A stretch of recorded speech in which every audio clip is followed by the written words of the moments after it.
Assalamualaikum warahmatullahi wabarakatuh. Waalaikumsalam warahmatullahi wabarakatuh. Udah makan semua nih? Udah Pak. Iya. Mungkin Pak. Makannya dulu biar kita lebih semangat memulai pembelajarannya. Alangkah baiknya sebelum kita memulai pelajaran, kita berdoa dulu. Ya. Berdoa.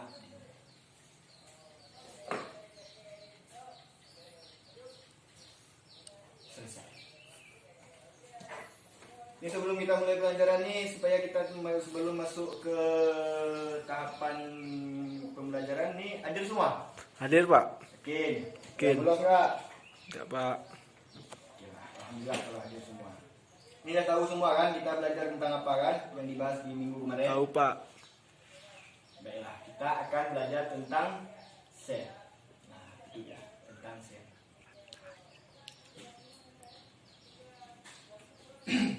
Ini udah tahu semua apa pengertian dari sel? Tidak tahu Pak. Jadi, ini sel merupakan unit struktural atau fungsional yang menyusun tubuh makhluk hidup yang terkecil. Kita berdiri sekarang akibat adanya proses dari sel. Jadi kita harus berterima kasih lah kepada sel yang menyusun tubuh kita ini. Nah, tadi kan udah pengertiannya, pengertian dari sel. Udah tahu semua nih kan pengertian dari sel? Udah Pak.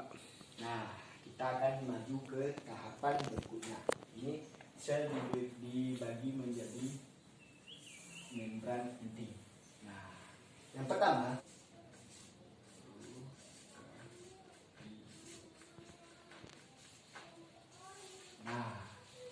menurut pembagian dari membran intinya, itu yang pertama ada prokaryotik. Jadi, prokaryotik ini kan tadi sel prokaryotik ini ada satu lagi yang bernama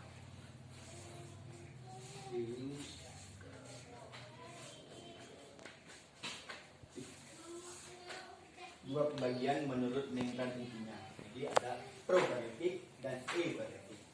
Yang mana ini ada terdapat perbedaannya nih. Jadi yang prokaryotik ialah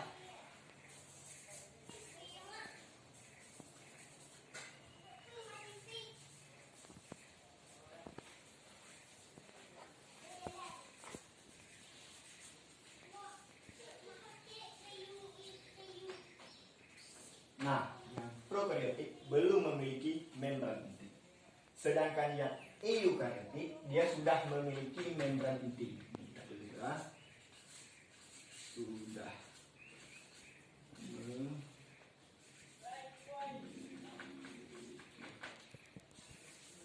Nah, yang pro berarti belum, yang eu berarti sudah memiliki. Nah, ini dia nih yang prokaryotik dan eukaryotik nanti akan terdapat pada jenis apa. Sedangkan yang ini dulu, prokaryotik ini terdapat pada bakteri dan arkeobakteria.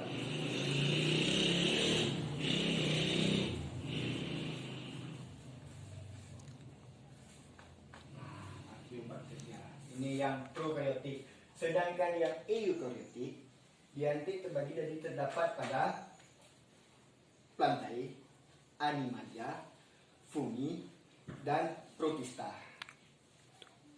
Nah, kita tulis ya.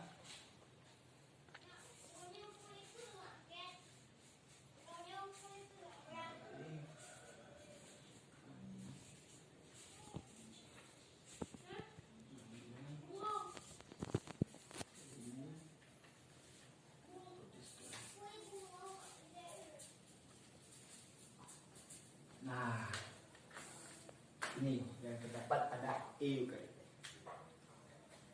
Nah, jadi ini kan pembagian menurut membran intinya. Nah, jadi sesudah ini kita akan mempelajari tentang organel-organel pada sel.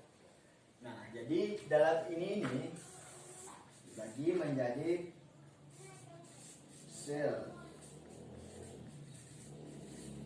tumbuhan dan sel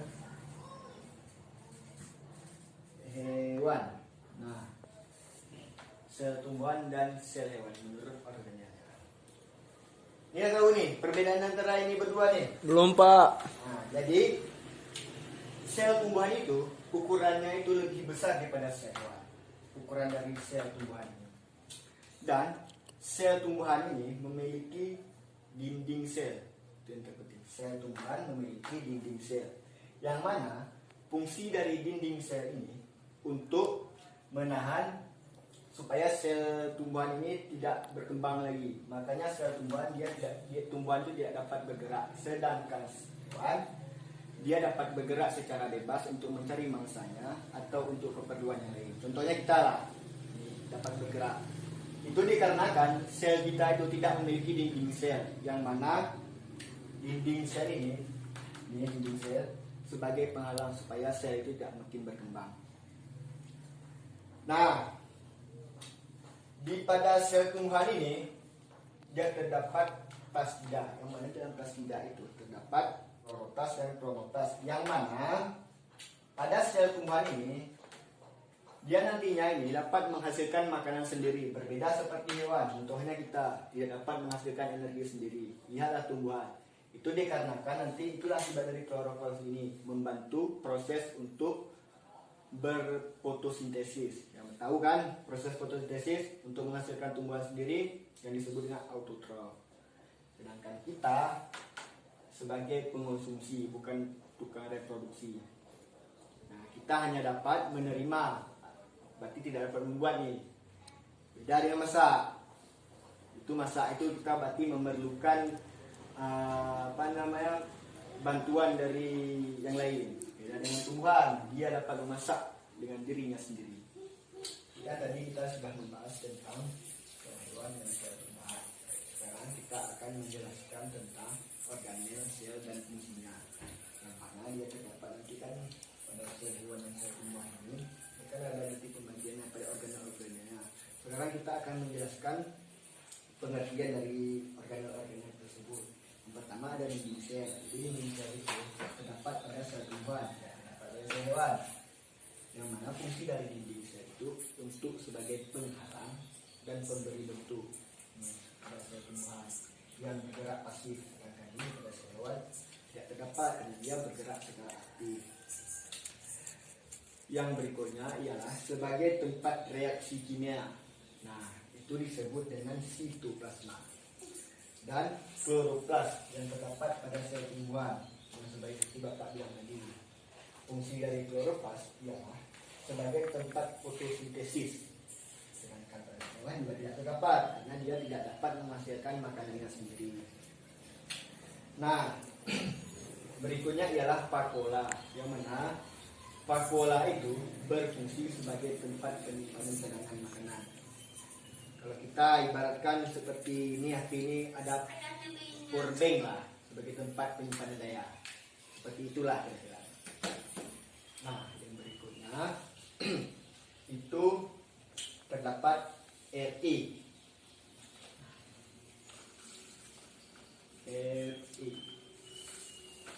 Retikulum endoplasma. Jadi RI ini dibagi menjadi dua. Ada RIK dan RIH. Terdapat retikulum endoplasma kasar dan retikulum endoplasma halus. Di RI ini dia berfungsi sebagai sintesis lipid, sedangkan di RK dia berfungsi untuk menyimpan penyimpanan hasil sintesis protein. Nah, ini yang perbedaannya ini. Nah, tahu ini semuanya nih? Udah, Pak. Alhamdulillah.